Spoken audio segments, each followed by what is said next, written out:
नमस्कार दोस्तों, स्वागत है आप सभी का आपके अपने YouTube चैनल ड्रीम पे। चलिए दोस्तों स्टार्ट करते हैं आज की क्लास बिना किसी देरी के।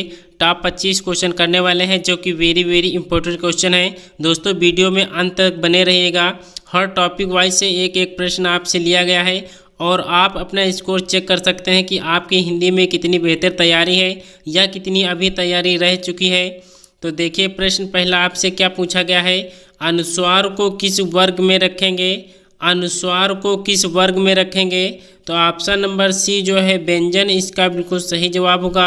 अनुस्वार को जो है व्यंजन वर्ग में रखेंगे तो ऑप्शन नंबर सी इसका बिल्कुल सही जवाब होगा। अगला प्रश्न आपसे पूछा गया है, कौन सा स्वर अर्ध संवृत नहीं है? कौन सा स्वर अर्ध संवृत स्वर नहीं है? तो ऑप्शन नंबर डी जो है छोटा आ जो है ये अर्ध संवृत स्वर नहीं है। तो ऑप्शन नंबर डी इसका बिल्कुल सही जवाब होगा। अगला प्रश्न आपसे पूछा गया है, प्राचीन मान्यताओं के आधार पर संज्ञा के कितने भेद हैं? प्राचीन मान्यताओं के आधार पर संज्ञा के कितने भेद हैं? तो ऑप्शन नंबर बी इसका बिल्कुल सही जवाब होगा।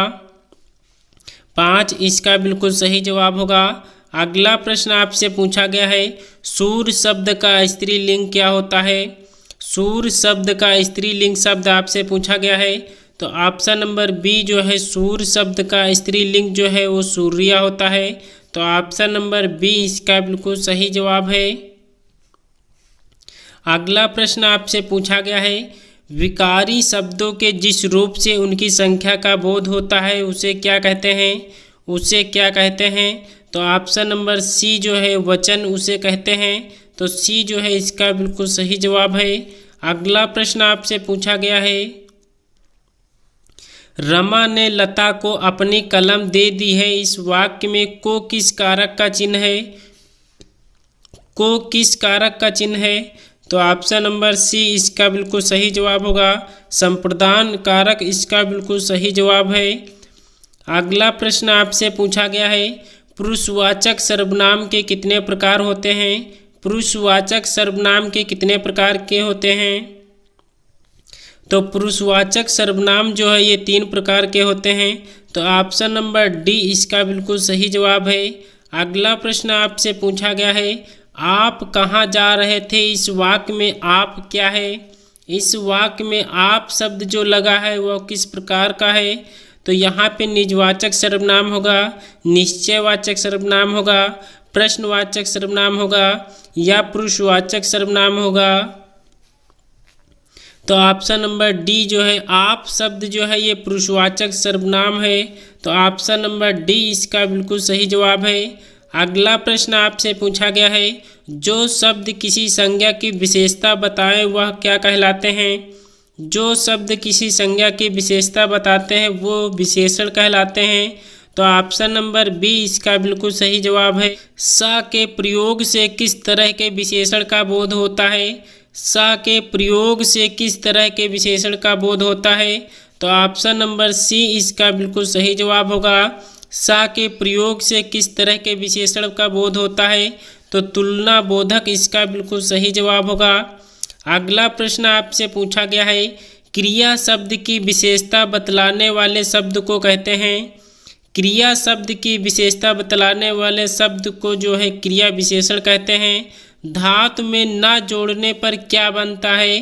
तो यहाँ पे ऑप्शन नंबर सी इसका बिल्कुल सही जवाब होगा। धातु में न जोड़ने पर जो है सामान्य क्रिया बनती है। तो ऑप्शन बी इसका बिल्कुल सही जवाब होगा। अगला प्रश्न आपसे पूछा गया है, मेघ बरसने लगा में किस तरह की क्रिया का प्रयोग हुआ है? किस तरह की क्रिया का प्रयोग हुआ है? मेघ बरसने लगा में किस तरह की क्रिया का प्रयोग हुआ है? तो कौन सा इसका सही जवाब होगा? ऑप्शन नंबर बी जो है संयुक्त क्रिया इसका बिल्कुल सही जवाब होगा। ऑप्शन नंबर बी इसका बिल्कुल सही जवाब है। अगला प्रश्न आपसे पूछा गया है, निम्नलिखित वाक्यों में से किसमें पूर्वकालिक क्रिया नहीं है? निम्नलिखित वाक्यों में से किसमें पूर्वकालिक क्रिया नहीं है? तो वह खाकर विद्यालय जाता है, इसमें जो है पूर्वकालिक क्रिया है। वह खाकर टहलता है, इसमें भी पूर्वकालिक क्रिया है। वह खाकर नहाता है, इसमें भी पूर्वकालिक क्रिया का प्रयोग किया गया है। वह लेट कर खाता है, यह वाक्य जो है पूर्वकालिक क्रिया नहीं है। तो ऑप्शन नंबर डी इसका बिल्कुल सही जवाब होगा। अगला प्रश्न आपसे पूछा गया है, मुख्य क्रिया और सहायक क्रिया ये दोनों किस क्रिया के अंतर्गत आती हैं? ये क्रिया किस के अंतर्गत आती हैं, ये आपसे पूछा गया है। तो मुख्य क्रिया और सहायक क्रिया ये दोनों जो है किस क्रिया के अंतर्गत आती हैं?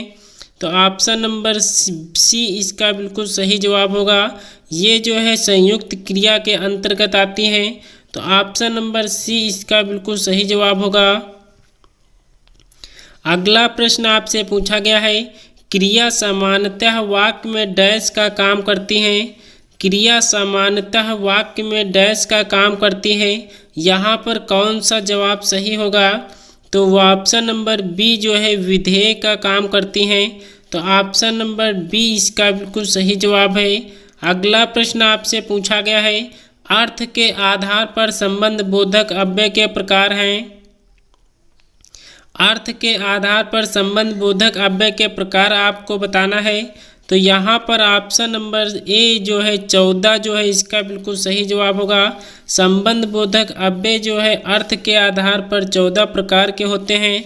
तो ऑप्शन नंबर ए इसका बिल्कुल सही जवाब होगा। अगला प्रश्न आपसे पूछा गया है, दो वाक्यों अथवा शब्दों को मिलाने वाले अव्यय को कहते हैं। दो वाक्यों अथवा शब्दों को मिलाने वाले अव्यय को क्या कहते हैं? तो समुच्चय बोधक अव्यय इसका बिल्कुल सही जवाब होगा। अगला प्रश्न आपसे पूछा गया है, निपात के मुख्यतः कितने भेद हैं? निपात के मुख्यतः कितने भेद होते हैं, ये आपसे पूछा गया है। तो ऑप्शन नंबर बी जो है निपात के मुख्यतः 9 भेद होते हैं। तो ऑप्शन नंबर बी इसका बिल्कुल सही जवाब होगा। अगला प्रश्न आपसे पूछा गया है, वह तुम्हारा साथ दे या ना दे मैं दूंगा, यह वाक्य जो है किस प्रकार का वाक्य है? किस प्रकार का वाक्य है? तो ऑप्शन नंबर सी जो है संयुक्त वाक्य का प्रकार है। तो ऑप्शन नंबर सी इसका बिल्कुल सही जवाब होगा। अगला प्रश्न आपसे पूछा गया है, अंक शब्द का पर्यायवाची शब्द कौन सा सही है? अंक शब्द का पर्यायवाची शब्द आपसे पूछा गया है। तो ऑप्शन नंबर सी जो है अंक शब्द का पर्यायवाची शब्द जो है वो शरीर होता है। तो ऑप्शन नंबर सी इसका बिल्कुल सही जवाब होगा। अगले प्रश्न का जवाब करना है, जंगम शब्द का विलोम शब्द क्या है? जंगम शब्द का विलोम शब्द आपसे पूछा गया है। तो इसका जो है ऑप्शन नंबर ए जंगम का विलोम शब्द जो है स्थावर होता है। तो ऑप्शन नंबर ए इसका बिल्कुल सही जवाब होगा। अगला प्रश्न आपसे पूछा गया है, घर घर में माटी के चूल्हे होना मुहावरे का सही अर्थ है। सही मुहावरे का अर्थ आपसे पूछा गया है। तो ये सब समान होना इसका बिल्कुल सही जवाब होगा। ऑप्शन नंबर सी इसका बिल्कुल सही जवाब होगा। ये वीडियो में पूछा गया प्रश्न है जो कि आपके एग्ज़ाम में 2018 में जो हुआ था उसी में ये प्रश्न आपसे पूछा गया है। तो इसी को हमने वहाँ से लिया है। तो इसका जवाब जो है सब एक समान होना इसका बिल्कुल सही जवाब होगा।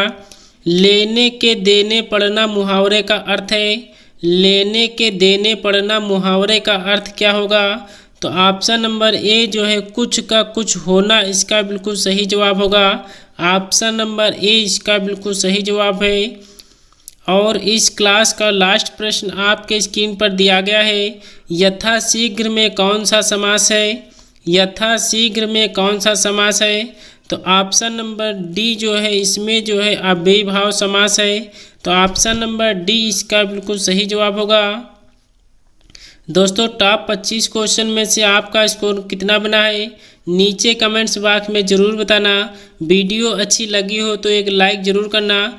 चैनल को अगर अभी तक सब्सक्राइब नहीं किया है तो प्लीज़ चैनल को सब्सक्राइब कर बेल आइकन को ज़रूर प्रेस कर दें, क्योंकि डेली यहाँ पे टॉप 25 क्वेश्चन कराए जाते हैं जो कि यूपी SSC वीडियो के लिए अति महत्वपूर्ण प्रश्न है। तो चलिए दोस्तों आज की क्लास को यहीं तक रखते हैं। मिलते हैं अगले वीडियो में ऐसे ही प्रश्नों के साथ। तब तक के लिए जय हिंद जय भारत।